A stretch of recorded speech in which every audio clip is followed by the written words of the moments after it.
En este video veremos un cálculo práctico del diseño de cálculo de instalaciones de desagües cloacales y pluviales. Vamos a ver, esta es una casa de 2 plantas.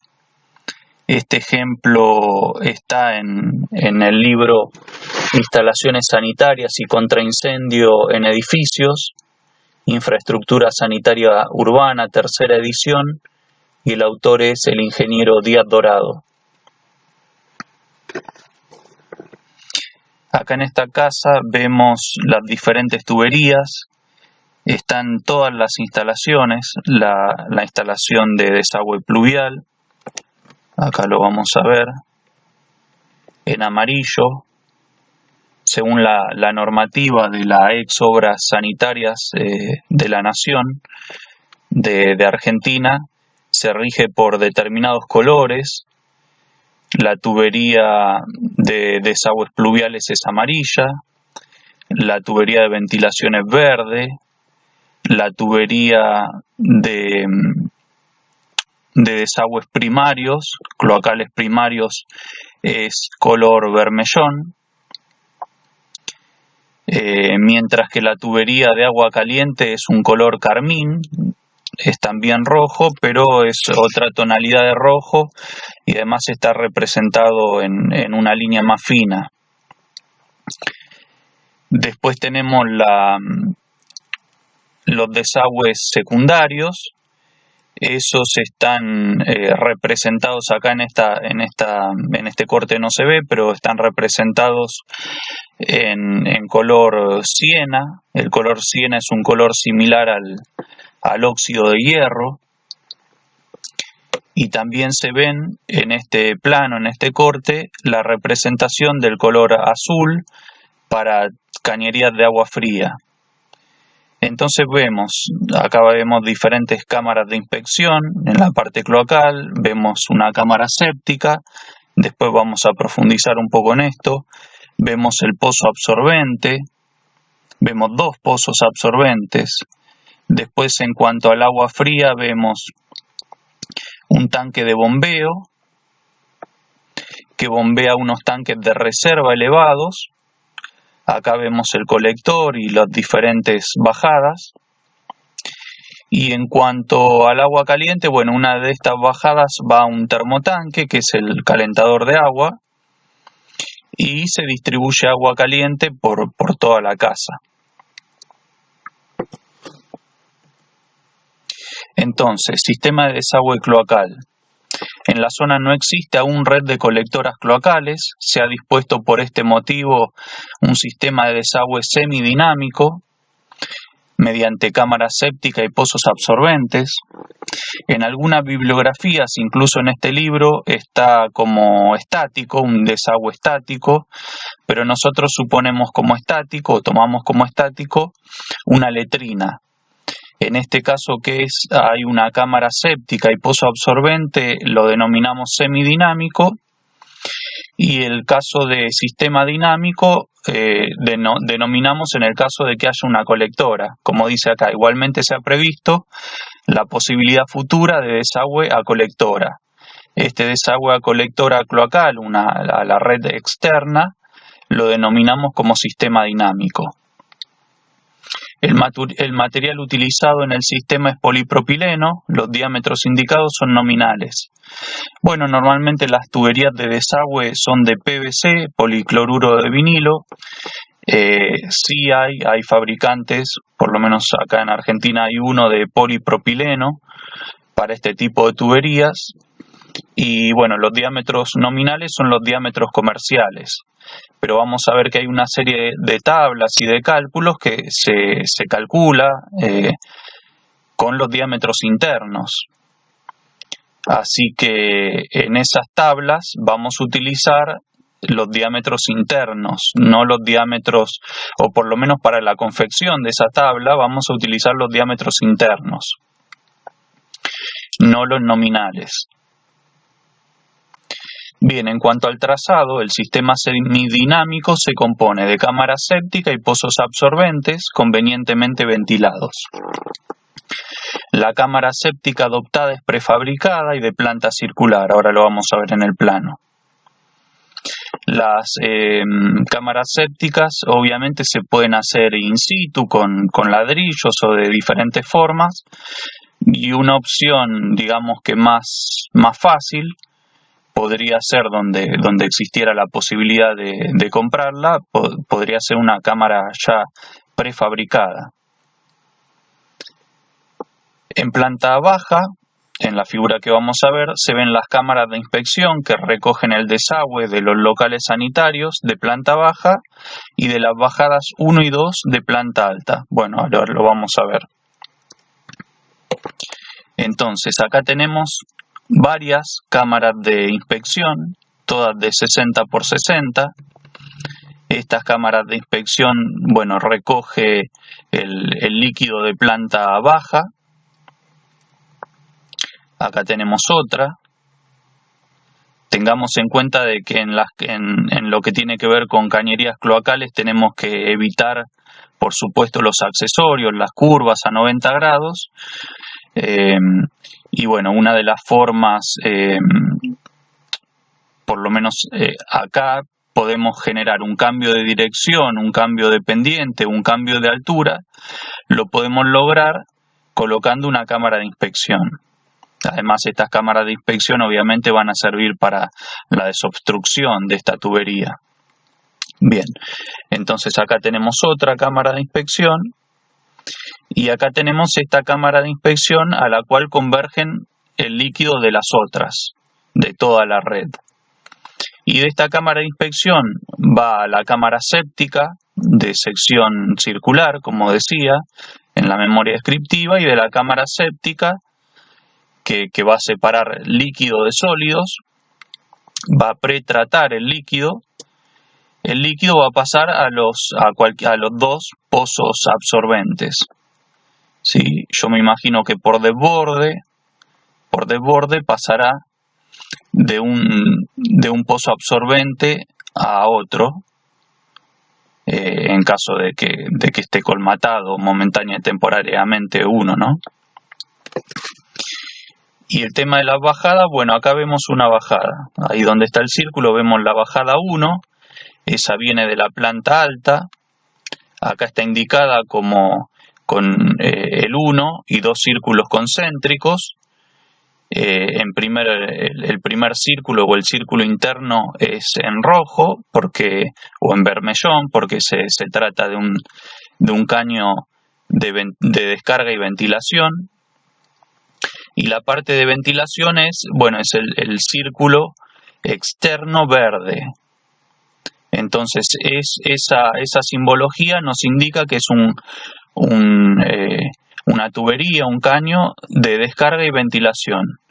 Acá están los materiales, que es polipropileno, el diámetro, que es 110 milímetros. Y ahora vamos a ver, tenemos la bajada 2, que está donde está este círculo, que también es un caño de descarga y ventilación, también es de polipropileno y diámetro 110. Continuamos con el trazado. El desagüe centralizado se vierte en la cámara séptica y eventualmente en el futuro en la cañería principal. Entonces fíjense que tenemos los dos sistemas, o sea, por un lado tenemos de esta cámara de inspección va hacia la cámara séptica y a su vez hacia los pozos absorbentes, pero en el momento que llegue la red externa que pase por la acera o por la calzada del predio, nos podemos directamente conectar. Momentáneamente esto tiene una tapa, sí, acá se ve. Es un caño en polipropileno, también en 110, que tiene una tapa y queda a la espera de que pase la red externa cloacal por la calle. En la planta alta vemos las cañerías primarias y secundarias que conducen el desagüe a las bajadas 1 y 2.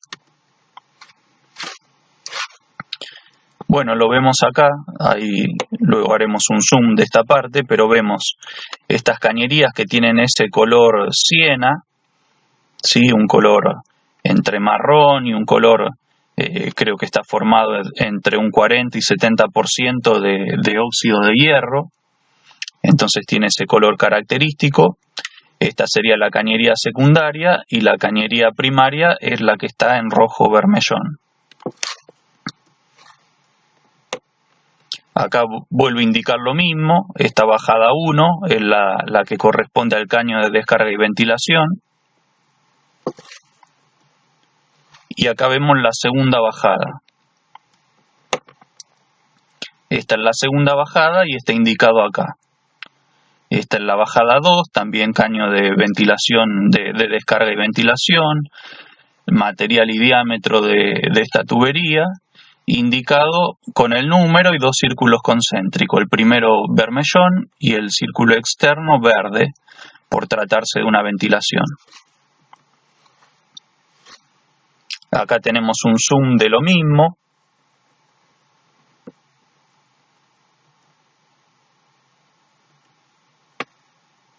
Bien, y pasamos al siguiente plano. Dimensionamiento del sistema de desagüe cloacal. Procedemos a considerar las cañerías de descarga y ventilación, los ramales horizontales y la cañería principal. Asimismo, cámara séptica y los pozos absorbentes. La normativa de la ex Obras Sanitarias de la Nación nos dice que las cañerías de descarga y ventilación son de diámetro 100 o en este caso 110 milímetros, pudiendo desaguar por las mismas 50 inodoros, hasta 50 inodoros con depósitos automáticos o 28 inodoros con válvula, de esas válvulas de descarga brusca, como se ve muchas veces en shopping, por ejemplo. Acá como está muy por debajo el número, creo que serán 5 inodoros, 6 inodoros en esta casa, obviamente que nos sobra con un diámetro de 0,100 o 0,110. De cualquier forma, ahora lo vamos a corroborar. Entonces, ramales horizontales también corresponde 110 milímetros o 0,110 metros y adoptamos una pendiente de 1 en 50. La pendiente máxima admitida por esta normativa es de 1 en 20. La pendiente mínima para diámetro 110 es de 1 en 60 y la pendiente mínima admitida para caños de 150 o su equivalente en PVC, que sería 160 milímetros, es 1 en 100.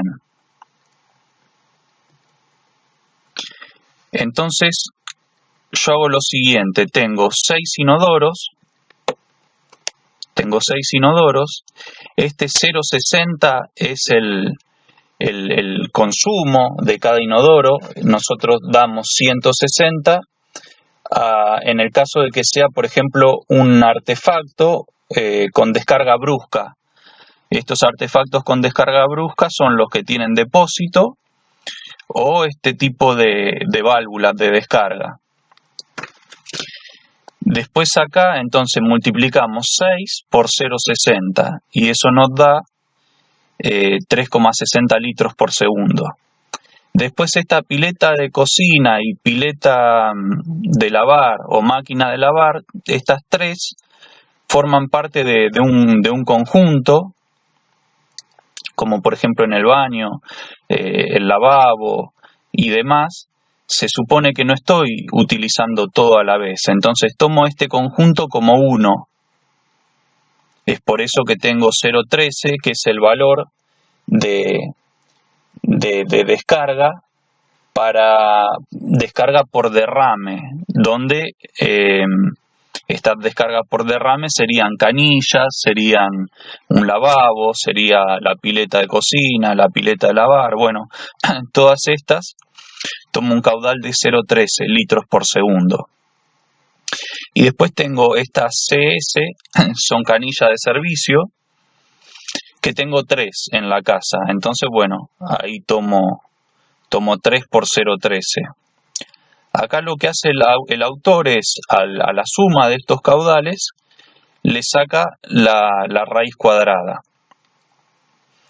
y toma el valor entero por defecto. Es decir, esto da un poco más que 2, la raíz cuadrada de 4,12 da algo más de 2, pero toma simplemente 2. Lo que plantea la norma es distinto, pero se llega a un caudal similar. Lo que plantea la norma es que yo tendría que hacer la raíz cuadrada de la cantidad de artefactos. Esa raíz cuadrada tiene que ser el resultado, me tiene que dar un valor entero,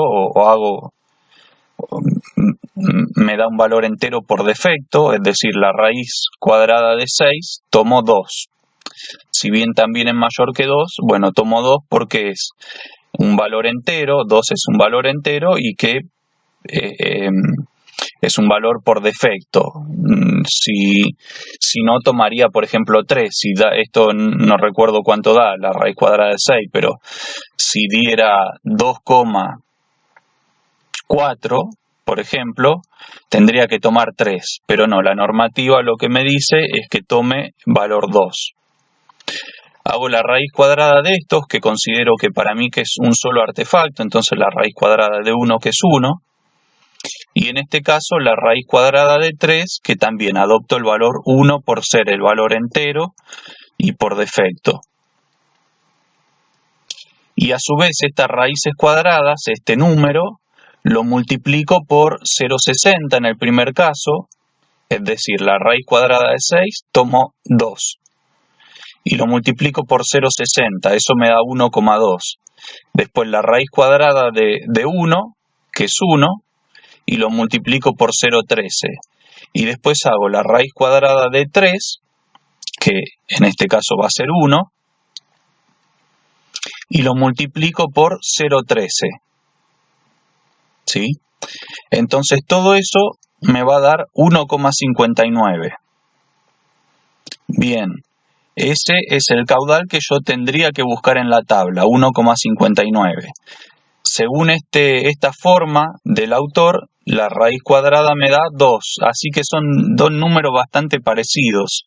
Y cuando vayamos a la tabla vamos a ver que el caño de 110 está muy por arriba, o la capacidad el caudal que puede conducir ese caño de 110 está muy por arriba de 1,59 litros por segundo, que es que me daba con un método, o 2 litros por segundo, que es el que me da con este método.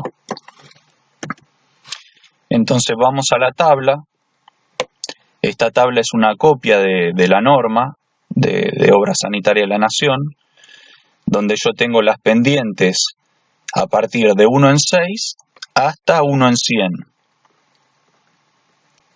Tengo la pendiente por metro lineal. Bueno, este número sale de hacer 1 dividido 6, o 1 dividido 6, ¿sí?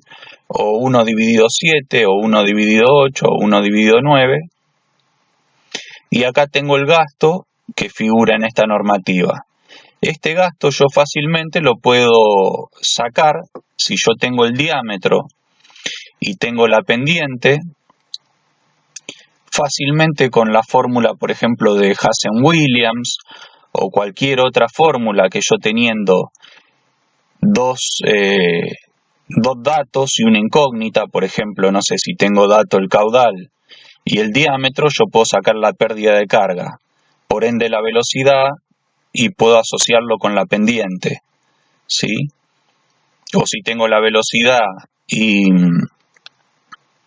el diámetro, puedo sacar el caudal y la pérdida de carga. Es decir, con cualquiera de esas fórmulas yo podría calcular estos caudales.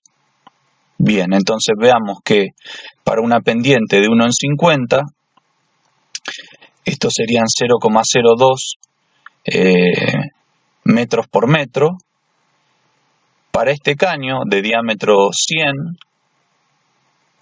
milímetros o 0,100 metros, me da un caudal de 10 litros por segundo. Así que esta discusión de si el caudal multiplicado o el caudal resultante, el caudal de cálculo, una vez que yo multipliqué este 4,12 por el coeficiente de simultaneidad, me da 1,59 o me da 2, en realidad no importa demasiado porque el caudal me da, o el caudal admitido por ese caño para una pendiente de 1 en 50 es de 10 litros por segundo. Es 5 veces mayor. Veamos el cálculo de la cámara séptica.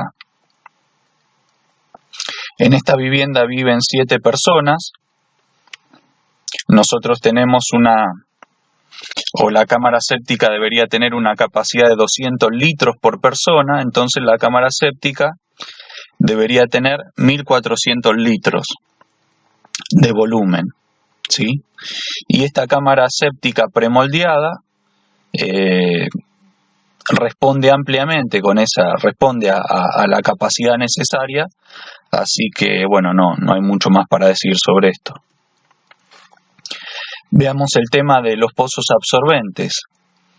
Una de los datos que yo debería tener del pozo de mi terreno, el tipo de terreno, para poder dimensionar este pozo absorbente. Y en este caso, bueno, es un terreno arenoso, arcilloso.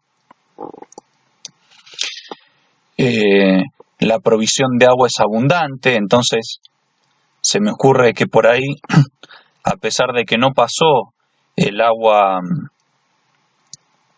no pasó la cloaca, la red de cloaca, pudo haber pasado, como suele ocurrir, pudo haber pasado la red de agua, entonces no tengo inconvenientes con la provisión de agua. La capacidad de absorción de ese terreno es de 2,2 metros cuadrados por persona. Y yo supongo el diámetro del pozo de 1,2 metros. Entonces calculo la profundidad, que serán 2,2 metros por 7 personas, dividido pi y dividido 1,2, que es el diámetro, y esto me da la profundidad, que es de 4 metros. Entonces la profundidad total será de 5 metros. Pasemos ahora a calcular el sistema de desagüe pluvial. Existen caños de lluvia que conducen el agua a los conductales, que están en planta baja y vierten el agua en la calzada. Bueno, primero hay conductales, dice, existen caños de lluvia. Bueno, nosotros ahora vamos a ver a lo que nosotros en Argentina llamamos caños de lluvia, en otros países les llaman bajantes. Y a los conductales también se los llama albañales, ¿sí? Como para poder saber de qué estamos hablando. Los caños de lluvia entonces conducen el agua a los conductales y a su vez estos lo vierten a la calzada, ¿sí? En la zona de jardín, desde las bocas de desagüe abiertas, los albañales llegan hasta las calzadas. Se ubican en este sistema cañerías de polipropileno, excepto en los albañales bajo vereda, que son de hierro fundido. Bueno, veamos un poco los planos ahora. Identificamos en la planta de techo los caños de lluvia 1, 2 y 3. Bueno, ahora lo vamos a ver. Entonces, acá estaría el caño de lluvia 1. Fíjense, esto de sección cuadrada es un embudo de hierro fundido de 20 por 20. Está conectado a una tubería, y esta tubería está conectada a un caño de lluvia, o es parte del caño de lluvia, que está indicado de esta forma, este doble círculo, el 1 y doble círculo color amarillo, que es lo que marca la normativa para desagües pluviales. Y acá este CLL indica caño de lluvia, diámetro 110. Es una cañería de polipropileno. y esta es la bajada 1. Acá está la bajada 2. También nace a partir de un embudo en hierro fundido, también de 20 por 20, y este caño de lluvia 2 es de diámetro 110.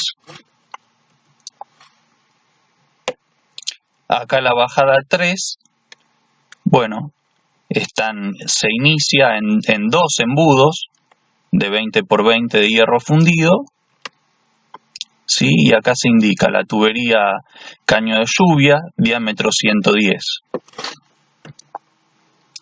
En planta alta comienza el caño de lluvia 4, que corresponde a la terraza del dormitorio principal. Bueno, acá hay como diferentes techos, ¿no? Ahora vamos a ver el otro. Acá en la terraza tenemos este caño de lluvia, que es el 4, que nace a partir de un embudo, también de hierro fundido, también de 20 por 20, de polipropileno y diámetro 110. En la planta baja, los caños de lluvia 1 y 2 descargan por conductales a la calzada, previa interposición de boca de desagüe abierta. En forma similar, los caños 3 y 4 se unen con la descarga de la pileta a un mismo conductal. Bueno, lo vemos acá. Esta es la descarga de la pileta. Este sería el conductal. Y a este conductal descargan el caño de lluvia 4, ¿sí? Y a su vez tenemos el caño de lluvia 1, 2 y 3, que por intermedio de conductales y en algunos casos intermediando alguna boca ahora lo vamos a ver en un plano un poco más, haciendo un zoom,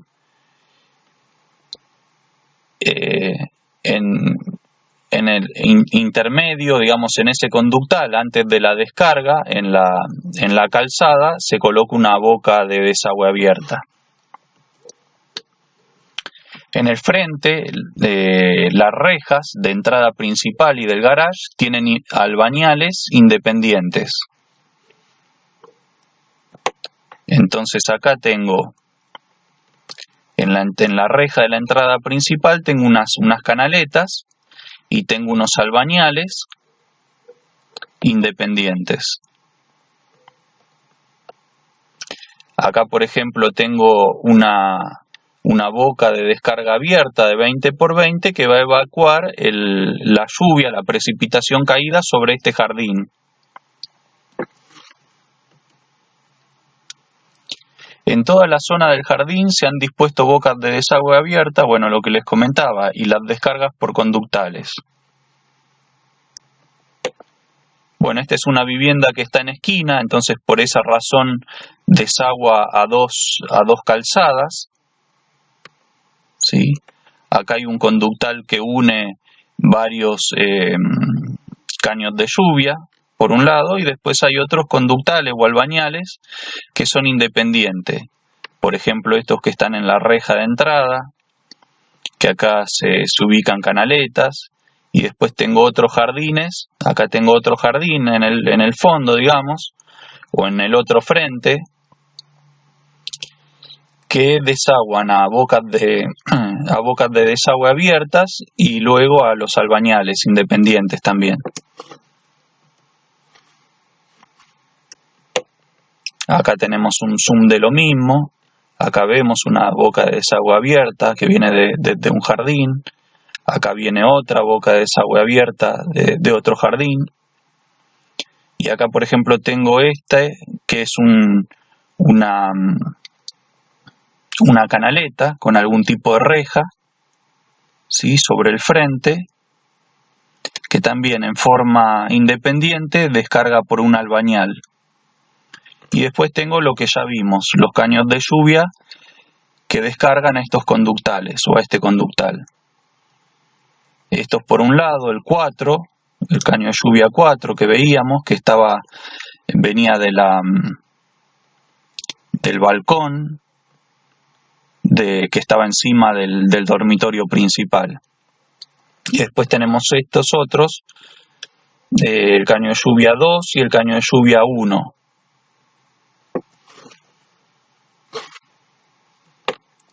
Por acá aparece el caño de lluvia 3 también. Y bueno, y este descarga al conductal. Dimensionamiento del sistema de desagüe pluvial. Dimensionaremos los caños de lluvia, los conductales o albañales. Entonces veamos. Los caños de lluvia, que son los caños verticales o también llamados bajantes. Por un lado tenemos la azotea alta, debería colectar lo que cae sobre 167 metros cuadrados. La azotea baja son 66 metros cuadrados. Todo esto suma 233 metros cuadrados. Y además tengo la terraza del primer piso, esa terraza que estaba por encima del dormitorio principal, de 17 metros cuadrados. ¿No? Entonces tengo un caño de lluvia, el caño de lluvia 1 que va a recibir el 50% de la azotea baja, el caño de lluvia 2 que va a recibir el 50% de la azotea alta, el caño de lluvia 3 que va a recibir el área restante y el caño de lluvia 4 que recibe la terraza en el primer piso. ¿Sí? Entonces tenemos 4 caños de lluvia que en el peor de los casos recibe el caudal de la precipitación caída. Por ejemplo, en este caso el más comprometido sería el caño de lluvia 3. Pero si vamos a la tabla, vamos a ver que en esta tabla el caño para techos planos o con pendientes hasta 5%, un caño de 100 o de 110, que es el que vamos a usar en este momento, puede descargar hasta 300 metros cuadrados. ¿Sí? Todos los techos se miden en proyección horizontal, ¿sí? A pesar de que sean inclinados, se miden siempre en proyección horizontal. Entonces yo puedo desaguar hasta 300, así que estoy muy lejos, ¿sí? Cubren con exceso los requerimientos, porque el más requirente, el que requiere más, que era el caño de lluvia 3, va a desaguar una superficie de 116,5 metros cuadrados y según la tabla, el caño de diámetro 100 puede desaguar hasta 300 metros cuadrados. Así que estoy, digamos, cubriendo en exceso los requerimientos. Ahora vamos a ver también las diferencias entre esta tabla de caños de lluvia, es decir, los verticales, las bajantes. Hay una diferencia con los caños horizontales. Fijémonos lo siguiente. En caños de horizontales, pluvial, yo supongo que trabaja la sección prácticamente llena, casi sección llena, ¿sí? Si estuviera hablando de una cañería cloacal, yo supongo que va a trabajar o hago que trabaje a una sección al 50%.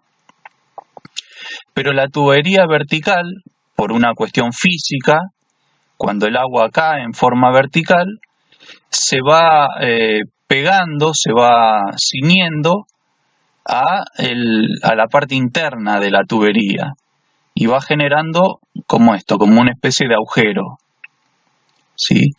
Por esta razón vamos a ver que esta tabla es más restrictiva, es decir, vamos a ver ahora que con un caño de 110 o 100 para un conductal o albañal, yo voy a poder colectar o voy a poder evacuar una superficie mucho mayor que esta. Está creo que en los 426 en la próxima tabla que vamos a ver. ¿Por qué entonces es 300 en estos caños de lluvia o bajantes? Bueno, por este fenómeno físico que se da en las cañerías verticales. A su vez, para techos inclinados es menor. Acá disminuyó en un 30%, acá la disminución es cercana al 40% con respecto a la tabla que vamos a ver, a la capacidad de superficie máxima de desagüe. Y fíjense que en el caso de que estos caños estén ventilados, caños de lluvia ventilados, caño de ventilación o reja de aspiración, puede evacuar mucho más, puede evacuar un 40% más. ¿Sí? Entonces, para techos con una pequeña inclinación, el valor real yo lo disminuyo en un 30%. Para techos inclinados mayores al 5%, esta área se disminuye en un 50%, pero si está ventilado esa cañería de aspiración, yo puedo sumarle o puedo ponderar esa área, aumentar esa área en un 30%. Vamos a los conductales. Entonces tengo la boca de desagüe abierta 9, a la cual llegan un caño de lluvia más un desagüe superficial, ¿sí? 2 desagües superficiales. Entonces esto acá tengo que estoy desaguando con este conductal 67 metros cuadrados. En otro caso son 140. En otro caso tengo 42. Y el tramo final de ese conductal va a desaguar 249 metros cuadrados. ¿Sí?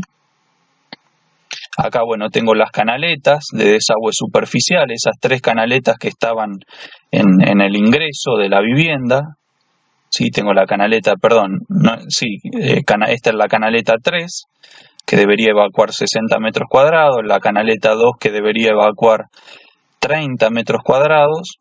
Sí, y acá hay otras, boca de desagüe abierto 5, que evacúa, que le llegan un caño de lluvia más un desagüe superficial, uno de 33 y otro de 16 metros cuadrados. Bueno, entonces, uno de los tramos, el tramo más comprometido, va a tener que desaguar, o va a tener que, desaguar una superficie de 249,5 metros cuadrados, ¿no? Entonces, si nos fijamos en la tabla 6, en la tabla que le sigue, que es la 10, para un caño de 110 milímetros y una pendiente de 1 en 100, me desagua 426 metros cuadrados. Vamos a la tabla, pendiente 1 en 100, diámetro 100 milímetros, ¿sí? Me desagua una superficie de 426 metros cuadrados. Para caño, en este caso de plástico, ¿no? Material vitrio, barro cocido, asbesto cemento y material plástico. Tengamos en cuenta que estas tablas están hechas para una precipitación de 1 milímetro por minuto, es decir, 60 milímetros por hora. Si yo quisiera dimensionar una tubería para que desagüe 120 milímetros por hora, simplemente lo que tengo que hacer es dividir estas áreas por 2. ¿Sí? Esa sería la forma de, a partir de esta tabla, lograr que están hechas a partir de una precipitación de 60 milímetros por hora, poder calcular utilizando otras intensidades. Y bueno, recuerden lo que les decía, que fíjense que el mismo caño, pero en este caso está en una posición horizontal o levemente inclinada, puede desaguar 426, mientras que en el caso de los caños de lluvia o bajantes, el mismo caño desaguaba 300 metros cuadrados. Todo debido a la posición de la tubería. Bien, continuemos. Entonces, finalmente, todos estos conductales o albañales, ¿sí? Vemos que los caños diámetro 110 milímetros y pendientes 1 en 100, que son adoptados, en todos los casos voy a adoptar estos caños de 110 milímetros, pueden desaguar una superficie de 426 metros cuadrados y cubren en exceso las necesidades, ¿no? Entonces, si vuelvo al plano, Todos estos albañales, conductales y también los caños de lluvia van a tener en diámetro 110 que cubre ampliamente con las necesidades. Acá fíjense que a diferencia de la tubería de cloaca o de la tubería de agua potable, acá podemos desaguar o salir de la vivienda por un número mayor a 1 de caños, ¿no? ¿Por qué? Porque esto, bueno, termina en un cordón cuneta, hay como salidas independientes una de otra, y esto en realidad no afecta en nada. Si yo quisiera unir todos estos caños en una cámara única y salir con un solo caño, lo podría hacer, pero realmente no es necesario. Gastaría innecesariamente caño y seguramente tendría que utilizar algún diámetro más grande, tal vez en algún caso, y no tendría ningún sentido. Cada uno de estas bajadas, puedo directamente salir a la calzada.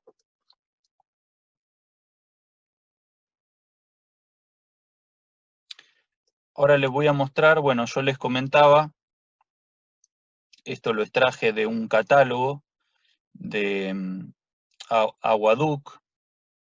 En este catálogo nos muestra algunas diferencias en precipitaciones. Nosotros acá en Buenos Aires, todo el cálculo de las redes pluviales se hizo con una precipitación de 60 milímetros por hora, pero hay otras zonas de Buenos Aires, como por ejemplo Azul, donde en promedio caen 100 milímetros por hora, no en promedio, seguramente estos son picos, ¿no? En otros países, por ejemplo Los Ángeles, Estados Unidos, acá me indica que son 51 milímetros por hora, en Miami 127 milímetros por hora, Porto Alegre, Brasil 95 milímetros por hora, Punta Arenas, Chile 16 milímetros por hora, Santiago de Chile 29 milímetros por hora.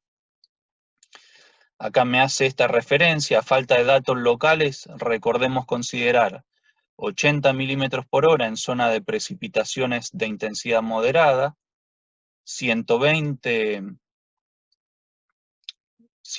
milímetros por hora en zonas de tormentas y 160 milímetros por hora en zonas de tormentas de muy alta intensidad, ¿no? Entonces, con este cuadro, yo, si no tengo datos, directamente puedo tomar estas variables.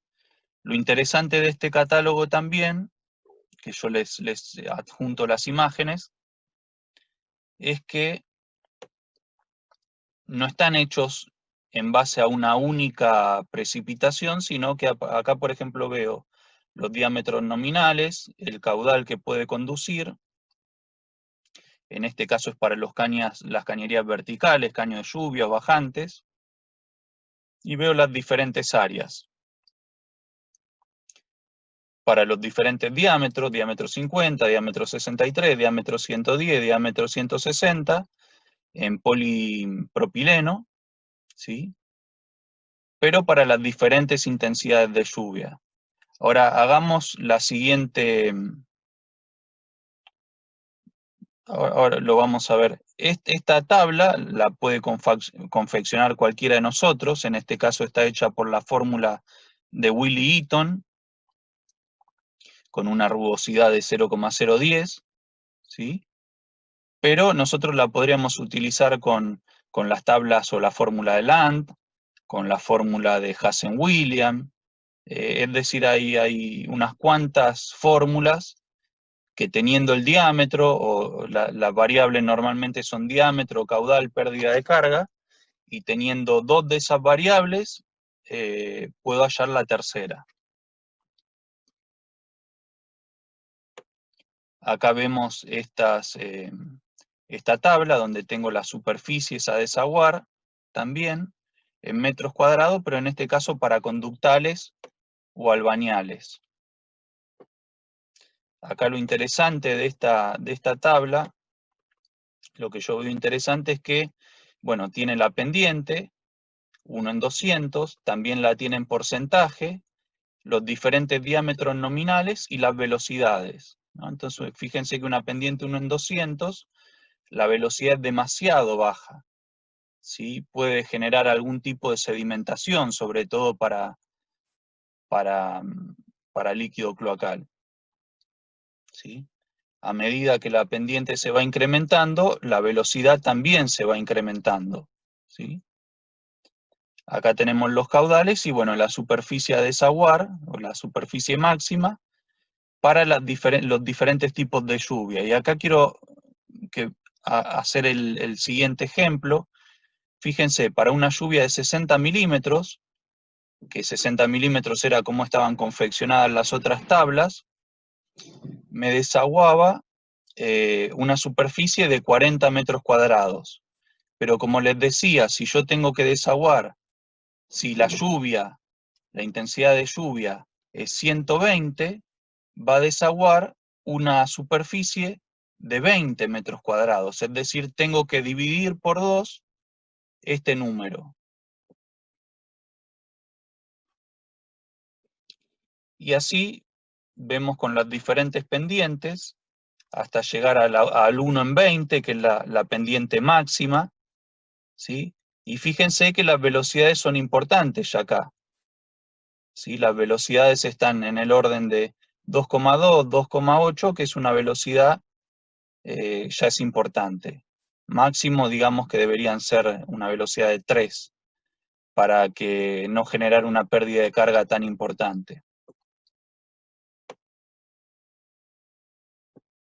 La fuente en este caso es este catálogo de caños de Aquaduct.